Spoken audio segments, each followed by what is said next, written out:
The tradition of writing letters to Santa dates back to the 1800s. Typically, when you write a letter to Santa, you don't expect a response. After all, he's busy getting ready to deliver toys to children all over the world. But a man in Grand Forks is helping him out this year.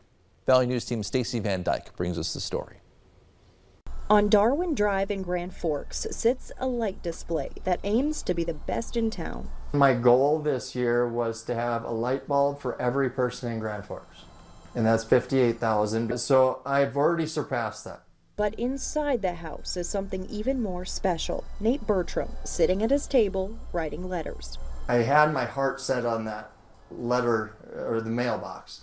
And so I dug and dug to find something. As part of his display, he added a Santa mailbox, a place where children can drop in letters to Santa, and in this case, they get a response. The job is too big for Santa himself. At times, it's a lot for Nate. I would just sit down after everyone went to bed and write till midnight or 1 until I couldn't do it anymore, and then get those in the mail and start all over. The first year of the mailbox, Nate got 13 letters. Last year, he got 96, and he kept each one, some surprising. It was shoveling one day, and I had a lady probably in her mid-50s come up and ask if she would, or if she wrote a letter, if she'd get a response. And I said, well, absolutely. I said, all you need to do is believe. But she actually came back 2 days later, wrote a letter, and it was just so heartfelt. I hope everything worked out for her. It did work out, at least in one case. He said, my nieces and nephews are bugging me to get a girlfriend. Can you find me a girlfriend? And he sent me a text back about 3 months ago, and he said, I think Santa's been listening because I got a girlfriend now. I'm like, well, look at that. Some of the letters are funny. You open it up and it's this big card and it says, I deserve coal.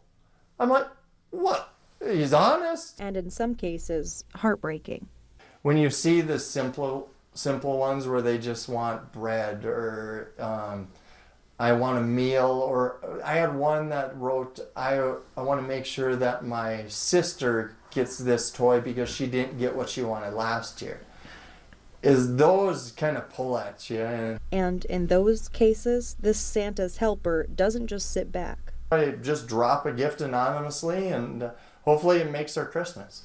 He's left food, teddy bears, even money on doorsteps. As for what keeps him going, he says it's the Christmas spirit and passing it on.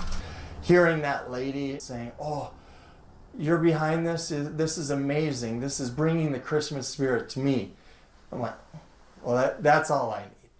In Grand Forks with photographer Davis Wynn, I'm Stacy Van Dyke, Valley News Live. This Sunday, the house at 1103 Darwin Drive will host an event where you can meet Santa. There's also a letter writing station and cookies. The light display officially kicks off tonight. That runs through January 10th from 5:30 to 11, give or take, each night.